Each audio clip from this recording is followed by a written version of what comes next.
Hi, welcome to Attainable Green. I'm Jess, and today I'm going to share my experience of growing Miltoniopsis in Southern California. The Miltoniopsis was one of the first orchids that started my obsession. I also killed a few while learning how to care for them. It's only recently that I wanted to expand my Miltoniopsis collection. If I can get them in good condition in the first place, then there's hope that I can keep them healthy. Miltoniopsis are pansy orchids that grow in the cloud forests of the Andes in Colombia, Panama, and Ecuador. According to most literature, Miltoniopsis are intermediate growers, adapting to temperatures between 50 and 80 degrees Fahrenheit. They need higher humidity, around 50 to 70%, and good air movement to prevent rot from setting in. Although they like moisture around their roots, they don't like soggy media. When it comes to how I grow them in Southern California, for the most part, we have good conditions. The temperatures don't get too extreme, and we get decent humidity. They stay indoors, and I mist them often to keep up the humidity and use more moisture and retaining media to keep them from drying out. The problem is, when it's cold, I need the media to dry out within a week. But in the summer, I need it to stay moist for a week. The toughest times for millies is during the Santa Ana winds, when the temperature soars to the hundreds and the humidity plummets to around 5%. If they can make it through alive, I'll be pretty happy. I'm still figuring out how the best setup is, but I'll share with you what I know so far. This is Miltoniopsis Pink Lemonade. She often says, "Miss me."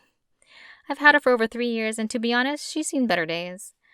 I got her before I knew how to take care of orchids, and I made a lot of mistakes. She's the only one to survive through it all. The pink lemonade rebloomed for me the first year I had it, since I had the right conditions and the right environment. I had high humidity every morning with some soft light throughout the day that would allow her delicate stripy leaves to grow well. She was placed in the bathroom with a west-facing window that got diffuse light. But after we moved to a new location, she went downhill. I tried to replicate the conditions at my previous place, but it didn't work since it's a lot warmer and drier here. She responded with some wrinkling in the leaves. I overwatered to compensate for the lower humidity, and she lost half her roots due to rot. Then I repotted her in a leca bark mix to dry out faster, and she didn't like the media because it didn't hold moisture consistently. She also didn't like the low light conditions, so she lost half her pseudobulbs. Eventually, I realized I was doing everything wrong. I had to start over and listen to what the plant was telling me. She prefers constant moisture but not soggy roots, so I repotted her in sphagnum moss. She loves higher humidity and more light, enough to let the leaves photosynthesize, but not so much that the leaves would burn. She also likes cooler temperatures. I moved her to an east-facing window so she gets gentle morning light and gets misted throughout the day.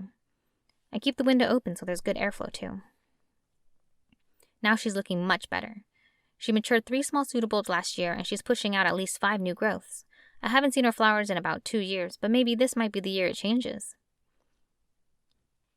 The pink lemonade is a little finicky and high maintenance, like Miltoniopsis are reputed to be, especially if they aren't 100% healthy to begin with. But once you get the conditions right, they do well. This pink lemonade, she's a survivor. I also picked up 4 new plants this year. I wanted to keep growing them because I think they're so beautiful and I love their floral scent. I got 3 blooming sides and 1 seedling that's a few years from blooming. I'm going to test these out to see how they fare during the hot summer season. This seedling, Hajime One, is pretty healthy and is having a new growth. It got a little bent and distorted from getting stuck in a leaf, but I'm sure it'll straighten out. The Tomi Yokoyama crossed with Timberline Sunset is what got me back in the game. I love its scent. It's floral with some tangy berry notes. I love the dark magenta color with the same tone on the waterfall lip. After the spikes dry, I'll be repotting it in a semi-terrestrial orchid mix and let the new growth mature. I'm not convinced that a full sphagnum moss setup is what I need, and I'm still testing out which mix works best. The Morris chestnut is quite floriferous. It has 3 spikes with lots of flowers. It's about the same size as the Tomi. The yellow center on the waterfall lip makes it a little brighter and cheerier. I'm planning to put this one in a mix of sphagnum moss and the semi-terrestrial mix.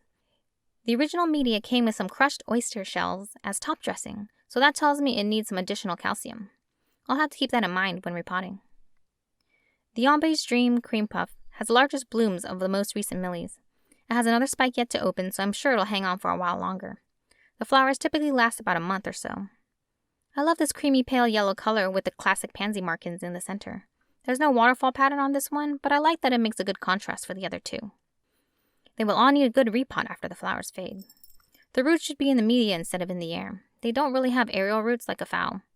Plus, in my environment, it's too dry for them to be viable, so I prefer to repot the millies slightly deeper in the pot, so the roots get into the media. But don't bury the pseudobulbs since they are very prone to rot if they have too much moisture around them. When it rots, it goes fast.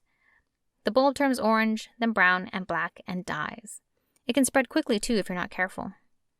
I think the key points with Miltoniopsis is to maintain higher humidity or consistent moisture at the root base, have good airflow, and keep intermediate daytime temperatures in the 70 to 75 degree range and nighttime temperatures no lower than 50. They need diffuse light and can handle shadier conditions. I'm not an expert, and this is just my advice on how I'm growing my millies. It's part experience and part experiment. Hopefully it'll pay off next season with some healthy plants and beautiful blooms. What do you think? Do you like this video, and do you want to see more in the future? Let me know in the comments below. Thank you so much for watching. If you like this video, please give it a thumbs up. Subscribe to my channel, Attainable Green, for all the latest updates. Hit the bell to stay in the loop for the latest episodes. Bye!